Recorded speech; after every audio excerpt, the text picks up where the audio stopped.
Msanii Beka Flavor ameweza kufunguka kwa mara nyingine tena kuhusiana na sakata zima la kila ambacho wameulizwa kuhusiana na hali halisi na kila ambacho kinaendelea kutrend kuhusiana na msanii mwenzake Aslay. Of course walishawahi kuwa pamoja kwenye kundi la Yamoto Bendi baada ya kutoka kama marafiki kidogo, na mwisho siku kila mmoja akaenda na time zake. Sasa ameweza kufunguka kiundani zaidi moja ya siri ambayo nadhani mastaa wengine hawakuwa wameizungumzia kabisa. Huenda walikuwa hawajui au pengine walikuwa wanajua, lakini yeye ameweza kuja kugusia kwa upande wake, kitu ambacho kimeweza kuwashtusha watu wengi zaidi na kujiuliza kwamba kumbe ilifikia hatua mpaka Aslay akawa na aina hii ya maisha. Lakini ilikuwaje wakati Aslay alikuwa ni mtu fulani hivi ambaye pesa sio zilikuwa shida zake kwa wakati huo, muziki wake una hiti kinoma noma. So nini ambacho kilimwangusha Aslay? Yote ilikuwa ni maswali ambayo watu walikuwa wanajiuliza. Beka Flavor amekuja kujibu kwa upande wake sababu kubwa, masiri nzito ambayo watu walikuwa hawajui kuhusiana na maisha halisi ya Aslay na nini hasa ambacho kiliweza kumtokea. Tuanze moja kwa moja mwanzo mpaka mwisho hii video ukapate kufahamu kile ambacho Beka ameweza kukizungumza wakati akiwa kwenye mahojiano na Magic FM ya Dar es Salaam, na akafunguka mengi zaidi. Ilikuwa ni kwenye radio station and that's why sija kuletea video hapa. So muhimu zaidi mimi nitanukuu kile ambacho Beka ameweza kukisema ili uweze kuwa informed na uweze kufahamu kile ambacho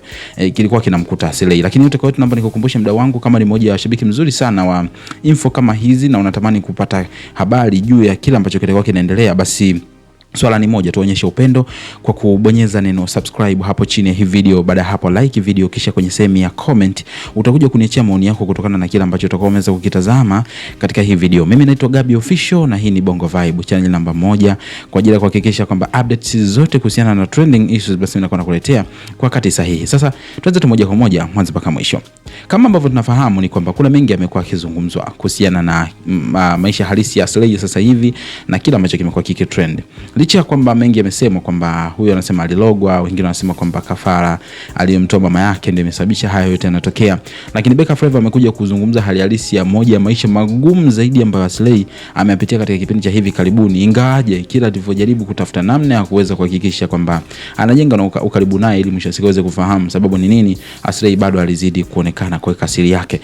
Beka Flavor amefunguka na kusema kwamba mwaka huu 2026 msanii Aslay alishikupitia maisha ya kulala chini, yani kwamba ilifikia hatua alikuwa anashindwa hata kulipa kodi. So akaona option sahihi ni kuweza kuuza asset alizokuwa nazo, ndipo ambapo ilitokea akauza kitanda ili aweze kupata hela ya kulipa kodi, na inasemekana aliamua kuhamia sehemu ambayo alikuwa analipa kodi ndogo sana ya almost 60,000.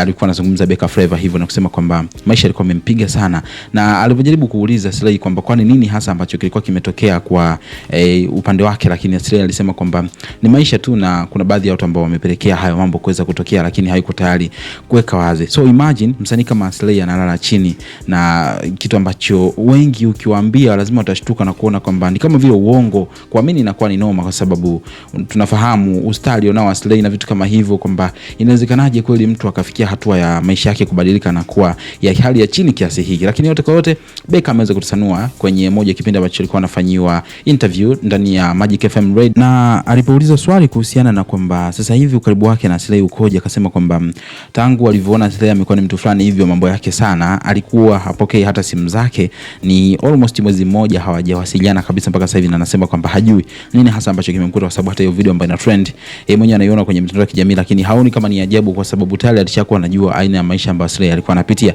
So amegoma kuongea in deep zaidi kwa kusema kwamba kila mmoja na maisha yake. So maybe kama kuna kitu kimemtokea Aslay atakuja kufunguka yeye mwenyewe. Lakini comment yako ni ipi kuhusiana na hiki?